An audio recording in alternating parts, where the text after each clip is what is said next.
Wish you could become a morning person? You know the type, up before the sun, early morning runs, first one to the office with donuts and a smile. How do they do it? Easy. With the new Galaxy Watch 8, sleep tracking and personalized insights from Samsung Health help you improve so you can wake up to a whole new you. One who, dare I say it, skips the snooze? It's possible. Train your sleep with Galaxy Watch 8. Learn more at Samsung.com. Requires compatible Samsung Galaxy phone, Samsung Health app, and Samsung account. En el corazón de un reino próspero, cuando las voces de los profetas aún resonaban en las colinas de Israel y la grandeza de los reyes pasados todavía se podía sentir en el aire, un hombre se alzó para tomar el trono. Este hombre fue Roboam, hijo del legendario Salomón, nieto del gran David. Roboam tenía ante sí una responsabilidad inmensa, la de mantener unido el reino que sus ancestros habían construido con tanto esfuerzo y devoción. Sin embargo, el destino de Roboam no fue el de unificar, sino el de dividir. Pero en lugar de consolidar el poder y llevar al reino a nuevas alturas, Roboam sería recordado como el rey que dividió lo que sus ancestros habían construido. Su historia es una tragedia de arrogancia y malas decisiones, una historia de cómo un reino glorioso se partió en dos debido a la incapacidad de un líder para escuchar la voz de la sabiduría. Prepárate para adentrarte en la vida de un rey, cuya falta de humildad dejó una marca imborrable en la historia de Israel. Una historia llena de advertencias para cualquiera que alguna vez se encuentre en una posición de liderazgo. Roboam era el hijo de Salomón y nieto de David, dos de los reyes más conocidos y poderosos de Israel. Creció rodeado de riqueza y sabiduría, y en la corte de su padre se escuchaban los proverbios más profundos y los cantos más bellos. Roboam vivió en el esplendor de Jerusalén, rodeado de lujos y una educación que incluía el conocimiento de las leyes divinas, la historia de su pueblo y las tradiciones que habían guiado a Israel desde los tiempos de Moisés. Sin embargo, con toda esa sabiduría a su disposición, Roboam carecía de la capacidad de entender el verdadero propósito del liderazgo: servir al pueblo. Salomón había sido un rey sabio, conocido por sus decisiones justas y por la construcción del gran templo en Jerusalén. Sin embargo, también había sido un hombre que, en sus últimos años, se desvió del camino de Dios al permitir la idolatría en su reino debido a las influencias de sus muchas esposas extranjeras. Este legado de riqueza y sabiduría, pero también de idolatría y opresión, fue lo que Roboam heredó al ascender al trono. La grandeza del templo, los palacios y las ciudades fortificadas estaban presentes, pero también lo estaban los altares a dioses falsos y la carga de los altos impuestos que habían sido necesarios para construir todo aquello. Cuando Salomón murió, el pueblo de Israel estaba en una situación complicada. Los años de opulencia y grandes construcciones habían tenido un costo alto para la gente común. Salomón había impuesto altos impuestos y trabajos forzados para poder mantener su reino y sus proyectos faraónicos. Los campesinos, artesanos y trabajadores sentían el peso de la opresión y la explotación, y estaban desesperados por un cambio. Había un sentimiento creciente de descontento que con la muerte de Salomón se convirtió en una demanda urgente de justicia. El pueblo quería un rey que los escuchara y los liberara de las cargas impuestas por la grandeza del pasado. Cuando Roboam subió al trono, el pueblo esperaba que las cosas cambiaran, que la carga se aliviara y que el nuevo rey fuera un líder que escuchara sus necesidades y fuera compasivo. Sin embargo, Roboam estaba a punto de tomar una decisión que lo definiría para siempre. Tenía la oportunidad de aliviar el sufrimiento de su pueblo y convertirse en un rey querido y respetado, pero su orgullo y la influencia de sus compañeros lo llevaron por un camino equivocado. En el momento de su coronación, representantes de las tribus de Israel se acercaron a Roboam para hacerle una petición. Le pidieron que aliviara la pesada carga de trabajos y tributos que su padre Salomón había impuesto sobre ellos. Era una solicitud justa, un ruego por alivio y compasión. Roboam, no sabiendo qué responder de inmediato, decidió consultar a los consejeros de su padre, los ancianos que habían estado al lado de Salomón durante su reinado. Estos ancianos habían visto los altibajos del reinado de Salomón y entendían la importancia de ganar el favor del pueblo. Estos hombres, con su vasta experiencia, le aconsejaron que atendiera la petición del pueblo, que se mostrara como un rey compasivo y que ganara el corazón de su gente con bondad. Si hoy te muestras como un siervo para este pueblo, ellos te servirán para siempre, le dijeron. Este consejo mostraba la sabiduría acumulada a lo largo de los años y la comprensión de que el poder del rey dependía de la lealtad y el amor de su pueblo. Los ancianos sabían que un líder verdadero es aquel que sirve y se preocupa por los suyos. Entendían que la grandeza de un rey no reside en su capacidad de imponer, sino en su capacidad de inspirar y guiar con justicia. Sin embargo, Roboam también buscó la opinión de los jóvenes que habían crecido con él, sus amigos y compañeros. Estos jóvenes, llenos de arrogancia e inexperiencia, le dieron un consejo muy diferente. Le dijeron que fuera más duro que su padre, que mostrara su poder y autoridad de manera implacable. Querían que Roboam se mostrara como un líder fuerte que no cedería ante la presión del pueblo. Le aconsejaron que respondiera al pueblo diciendo: «Mi dedo meñique es más grueso que la cintura de mi padre. Mi padre les impuso una carga pesada, pero yo la haré aún más pesada. Mi padre los castigó con azotes, pero yo los castigaré con escorpiones». Este consejo, cargado de arrogancia y desprecio, reflejaba una total falta de empatía hacia el pueblo y una incapacidad para comprender las necesidades de aquellos que sostienen el reino. Lamentablemente, Roboam decidió seguir el consejo de los jóvenes, ignorando la sabiduría de los ancianos. Cuando el pueblo escuchó su respuesta, se llenaron de indignación y rabia. Se sintieron traicionados y comprendieron que Roboam no sería el líder que ellos esperaban, sino uno que solo aumentaría su sufrimiento. La esperanza de un cambio se desvaneció, y en su lugar nació un sentimiento de rebelión. Roboam perdió en ese momento la oportunidad de unir a las tribus y de ser recordado como un rey justo.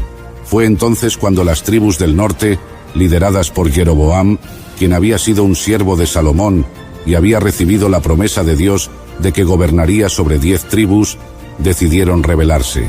Las 10 tribus del norte se separaron y formaron un nuevo reino, el reino de Israel, con Jeroboam como su rey, mientras que solo las tribus de Judá y Benjamín permanecieron bajo el gobierno de Roboam en Jerusalén, formando el reino de Judá. Esta división fue un golpe devastador para el reino unificado que David y Salomón habían trabajado tanto para construir.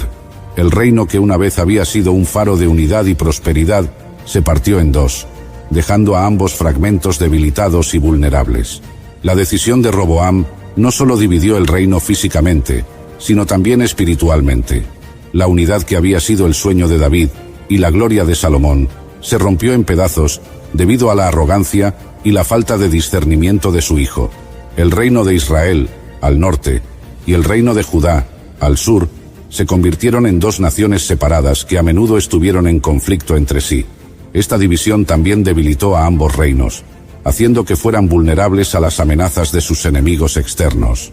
La gloria de Israel, que había sido tan grande bajo el reinado de David y Salomón, comenzó a desvanecerse, y la paz que había caracterizado el reino se convirtió en un recuerdo lejano. La vida de Roboam continuó en medio de conflictos y dificultades. Aunque logró fortalecer algunas ciudades de Judá y prepararlas para la defensa, su reinado estuvo marcado por la idolatría y el alejamiento de Dios.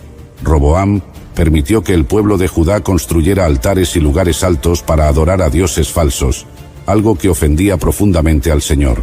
La influencia de las naciones vecinas y la falta de un liderazgo espiritual fuerte llevaron al pueblo de Judá a caer en la idolatría, alejándose cada vez más del Dios que los había liberado de Egipto y los había establecido en la tierra prometida. La idolatría no solo era una traición a Dios, sino también una fuente de decadencia moral y espiritual para la nación.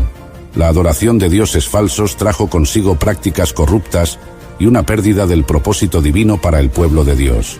Durante el 5º año de su reinado, Roboam enfrentó una invasión del rey Sisac de Egipto. Sisac atacó Jerusalén y saqueó los tesoros del templo del Señor y los del palacio real.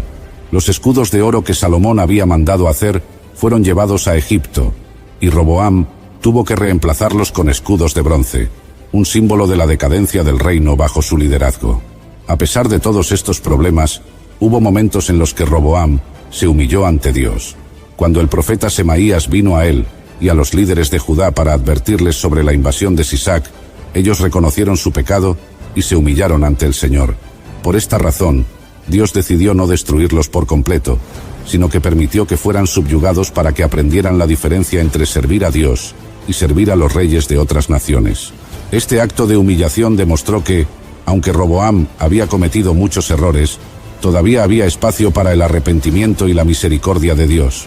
Este fue un recordatorio de que, incluso en medio de las consecuencias de nuestras malas decisiones, Dios está dispuesto a mostrarnos misericordia si nos humillamos ante Él. La lección era clara: el orgullo lleva a la ruina, pero la humildad puede abrir la puerta a la restauración.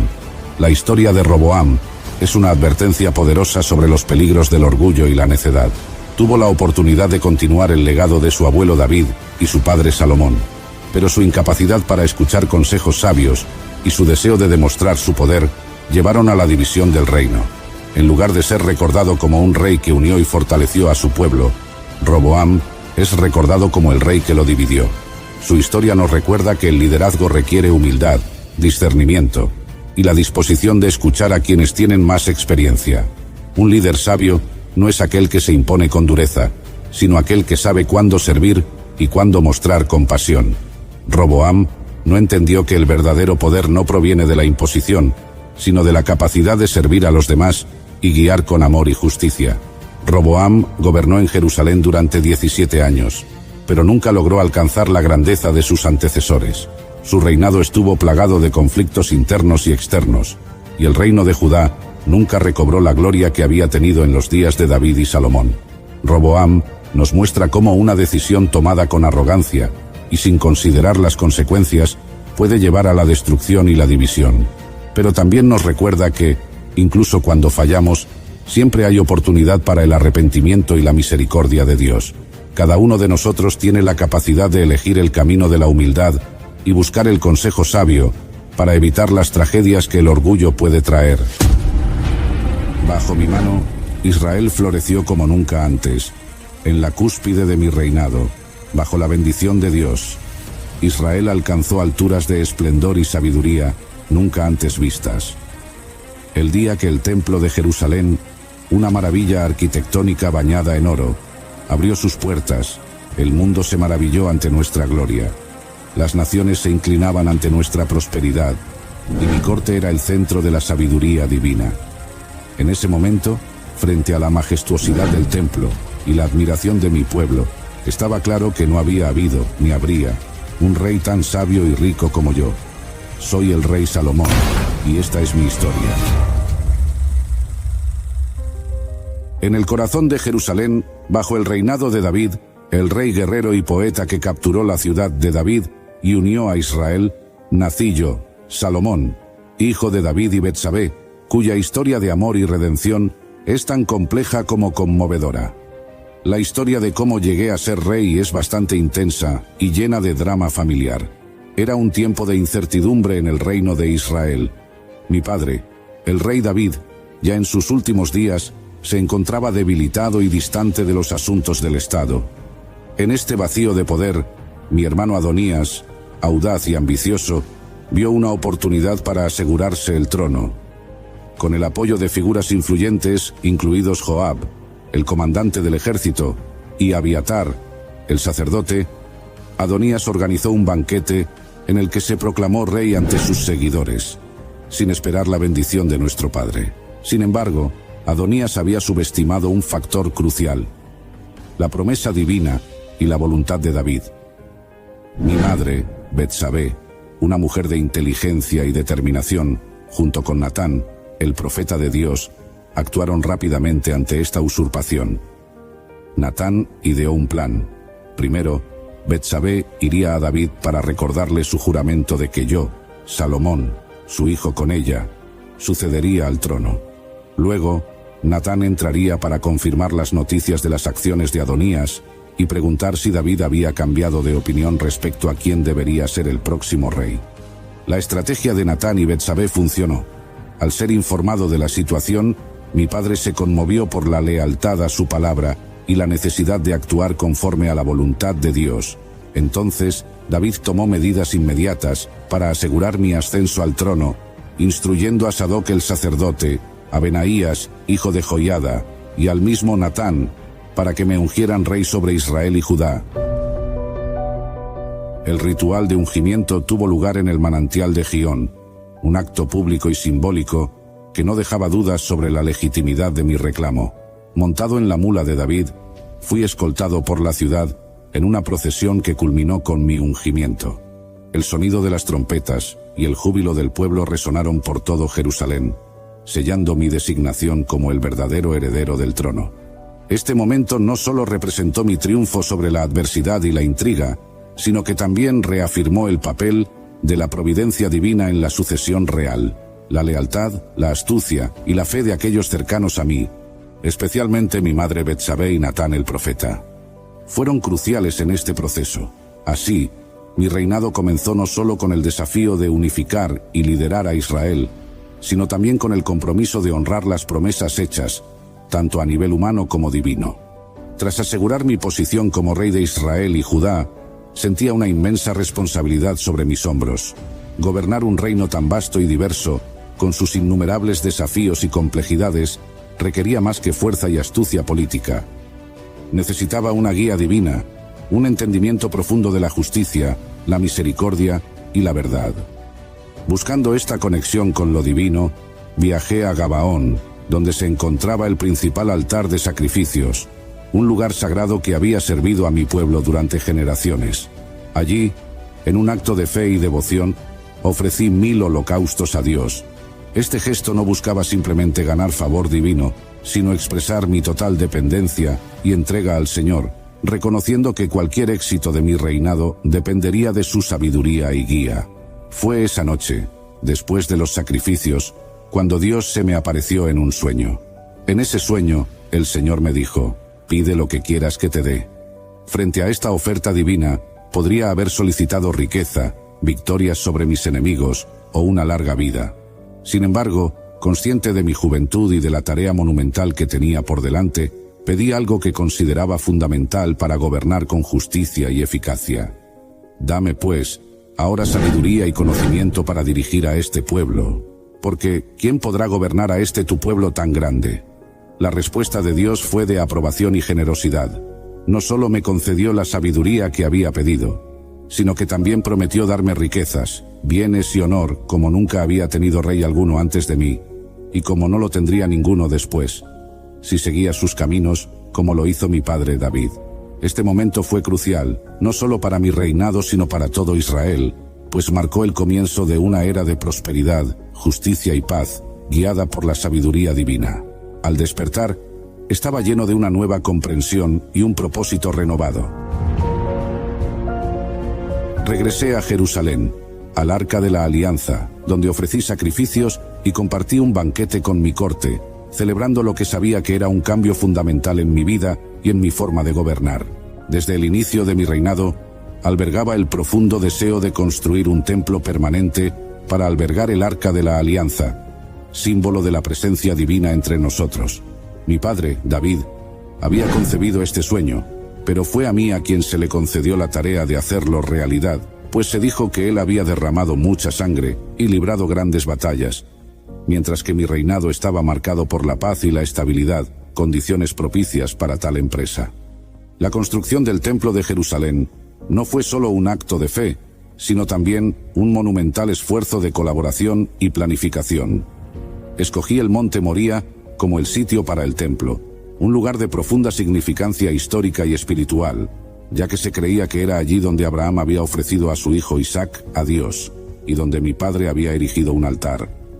Para llevar a cabo esta empresa, organicé una extensa fuerza laboral y establecí tratados con Hiram, rey de Tiro, quien me suministró cedro y ciprés del Líbano, así como trabajadores expertos en madera y piedra. El diseño del templo era espléndido, con un gran cuidado puesto en cada detalle, desde el Sancta Sanctorum, que albergaría el arca, hasta los intrincados trabajos en metal y las ricas decoraciones interiores. El templo se erigió no solo como una estructura física, sino como un símbolo de la fe de Israel, la gloria de Dios y mi compromiso con ambos. La construcción tomó 7 años, un periodo durante el cual mi dedicación y los recursos del reino se volcaron en este sagrado proyecto. Al completarse, el templo fue consagrado en una ceremonia solemne, donde el arca fue trasladada a su nuevo hogar entre nubes de incienso y el jubiloso canto de los israelitas, simbolizando la presencia inminente de Dios. Este acto no solo cumplió una promesa divina, sino que también estableció a Jerusalén como el centro espiritual y político de Israel, un lugar donde el pueblo podía venir a adorar y ofrecer sacrificios a Dios. El Templo de Jerusalén se convirtió en el corazón de nuestra nación, un testimonio de nuestra identidad como pueblo de Dios y de mi propio legado como un rey que buscó ante todo la cercanía con lo divino. El juicio de las dos madres es quizás uno de los episodios más emblemáticos de mi reinado, destacando no solo la sabiduría divinamente otorgada, sino también mi compromiso con la justicia y la verdad. Esta historia se ha convertido en un ejemplo atemporal de astucia judicial y comprensión humana. Dos mujeres que vivían en la misma casa y habían dado a luz casi al mismo tiempo, se presentaron ante mí con un dilema desgarrador. Durante la noche, uno de los bebés murió, y cada madre afirmaba que el niño sobreviviente era el suyo, acusando a la otra de haber intercambiado los bebés mientras dormían. Escuchando sus argumentos, me enfrentaba a un caso sin testigos ni evidencia clara que pudiera guiarme. Era un enigma que requería más que el conocimiento de leyes. Necesitaba una profunda comprensión de la naturaleza humana.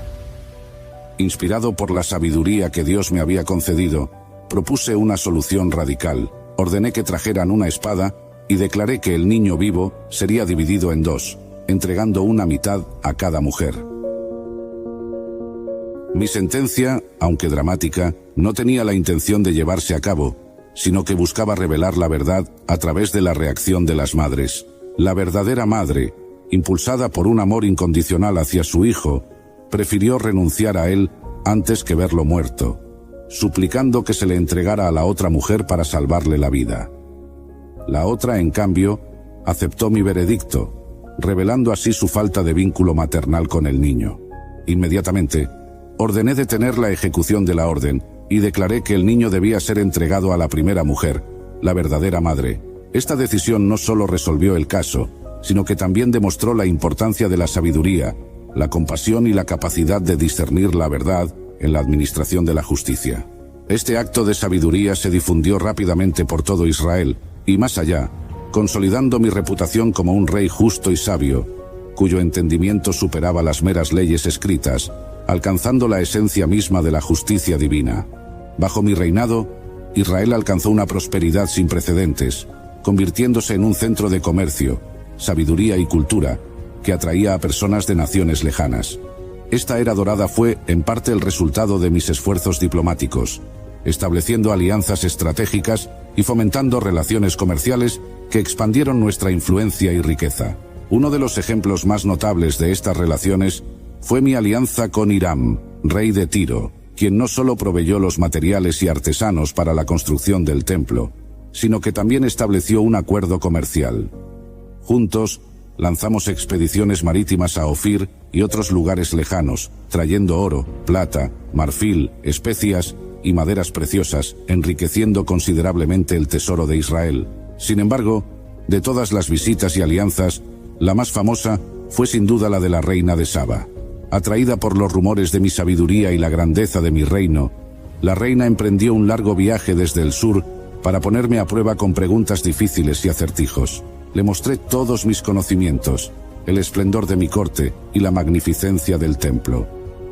Impresionada por lo que vio y oyó, la reina proclamó que ni siquiera la mitad de mi grandeza le había sido contada, y me ofreció regalos ricos y exóticos, estableciendo una relación de respeto mutuo y entendimiento entre nuestros reinos. La prosperidad de Israel bajo mi gobierno permitió que dedicara recursos significativos a la adquisición de conocimientos y al estudio de diversas disciplinas, incluidas la botánica, la zoología y la astronomía. Me deleitaba en el estudio de las plantas, desde los cedros del Líbano hasta el hisopo que brota de los muros, y de los animales, aves, reptiles e insectos. Mi corte en Jerusalén se convirtió en un centro de aprendizaje e intercambio intelectual, atrayendo a sabios, científicos y filósofos de todas partes del mundo conocido. Además, mi pasión por los animales me llevó a crear jardines y parques en los alrededores de Jerusalén, donde se podían encontrar especies exóticas de plantas y animales traídos de tierras lejanas. Estos jardines no solo eran lugares de belleza y contemplación, sino también espacios de estudio y observación que contribuían a nuestro entendimiento de la naturaleza y sus ciclos. La riqueza de mi reino también se manifestó en la acumulación de tesoros materiales y en la construcción de obras majestuosas. El palacio que construí, por ejemplo, no solo era un testimonio de la arquitectura y el arte de la época, sino también un hogar para la vasta colección de artefactos, escrituras y objetos de valor incalculable que había reunido.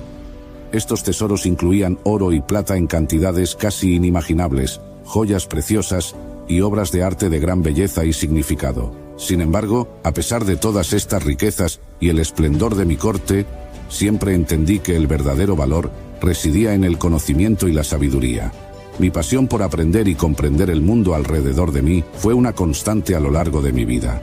Y busqué transmitir este amor por el conocimiento a través de mis escritos y proverbios, enseñando que la observación y el estudio de la creación de Dios pueden revelar profundas verdades sobre la vida y el universo. A través de mis escritos en la Biblia, los libros de Proverbios, Eclesiastés y Cantar de los Cantares, quise cubrir todo lo que experimentamos en la vida, cómo buscamos saber más y entender el mundo, cómo pensamos sobre la vida y la muerte, y cómo vivimos el amor. Proverbios es como un libro de consejos para vivir bien. Aquí comparto ideas sobre ser una buena persona, tomar decisiones inteligentes y vivir con respeto hacia los demás y hacia Dios. Es una guía tanto para quien apenas está empezando a encontrar su camino, como para quien ya tiene experiencia y busca mantenerse en el buen camino. Eclesiastés es más profundo, donde reflexiono sobre qué significa realmente la vida. Hablo sobre cómo a veces lo que buscamos o lo que hacemos puede parecer sin sentido y cómo lo más importante es encontrar felicidad en las cosas sencillas de cada día, siempre recordando respetar y honrar a Dios. Cantar de los Cantares celebra el amor entre dos personas con poemas hermosos y emotivos. Es un libro que resalta cómo el amor es un regalo maravilloso y nos muestra la capacidad de sentir pasión y cariño profundo hacia otra persona. Juntando todo, estos libros ofrecen una mirada completa a la vida, desde consejos prácticos y reflexiones sobre nuestro paso por el mundo, hasta la importancia del amor.